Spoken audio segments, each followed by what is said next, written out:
Hello, I'm Mariell Jessup, President of the American Heart Association, and I'm here with Elliott Antman, President-elect of the American Heart Association. We're here in Washington, D.C. at the American College of Cardiology's 65th annual meeting. This is the wrap-up of what's been a really interesting meeting, Elliott. I think, I wonder if you agree with me, that the two topics that people were talking about the most were a choice of a valve for TAVR or TAVI, as well as the PCSK9 drug. So what's your take on the bottom line? Mariel, I do agree with you. These are two very important cardiovascular conditions for which we heard some interesting results. So let's deal first with aortic stenosis. Our traditional approach, of course, has been surgical aortic valve replacement. With transaortic valve replacements, we have a whole new therapeutic option.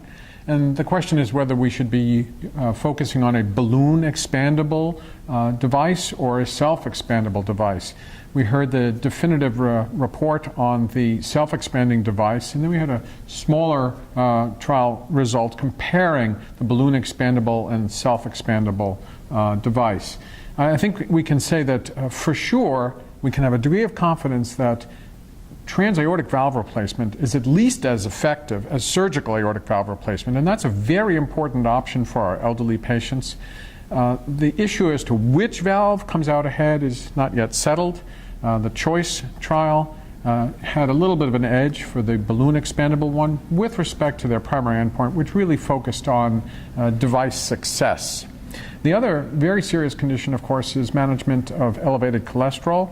Statins have been very effective. Some individuals have such high LDL cholesterol that they need more than a statin, or there are other individuals who simply can't tolerate a statin. So the PCSK9 inhibitor story has been a very exciting one. These are drugs that are given by injection into the abdomen, either every 2 weeks or every 4 weeks, and very, very dramatic reductions in LDL are seen. More than 50, down to LDL of 50 or even lower. Yes, and no neurocognitive defects, which is, of course, a concern that people had raised. It was quite encouraging. So the buzz is that maybe these drugs will be approved by the FDA, at least in our country, for patients who cannot take a statins or have very high LDL levels despite treatment. Yes, so we'll wait and see. We don't know. So in heart failure, we had another look at MADE-IT CRT. This was the trial that has already been presented, looking at the outcomes of patients getting cardiac resynchronization therapy and low ejection fraction heart failure.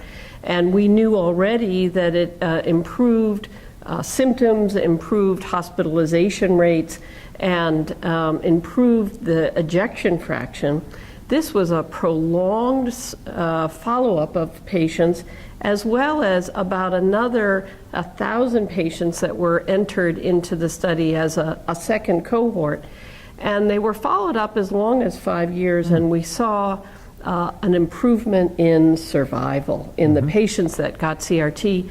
Again, we noticed from this study that left bundle branch pattern is what you need to have. It's just not a wide QRS, but a left bundle branch pattern. So, and why not the right bundle branch block? What do you think is happening there? Well, I don't think we know.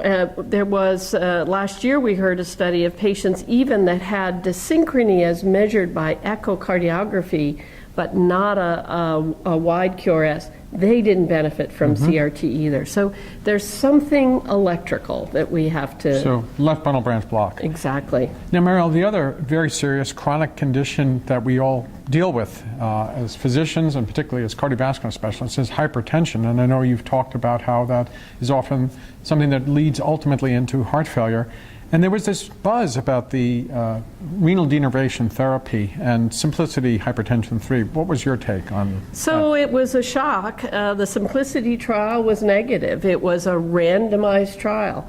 All of these patients were on at least 5 drugs for high blood pressure.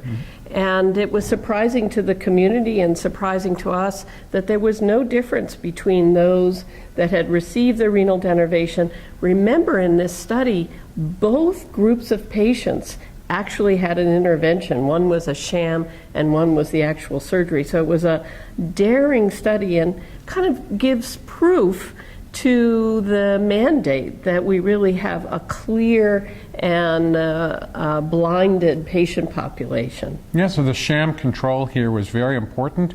Renal denervation options are available in many, many countries, just not the United States. And maybe the FDA was right in its more cautious approach to the approval here. People have talked about whether or not there's an option for individuals who just don't have their blood pressure well controlled. We'll call that uncontrolled blood pressure, hypertension, despite really taking the drugs. Perhaps that's a group to focus on, not the resistant group. Right. And then one other thing that, one other study that people are talking a lot about is a trial that looked at a randomized fashion again at bariatric surgery versus traditional medical therapy, a long-term look at blood sugar control.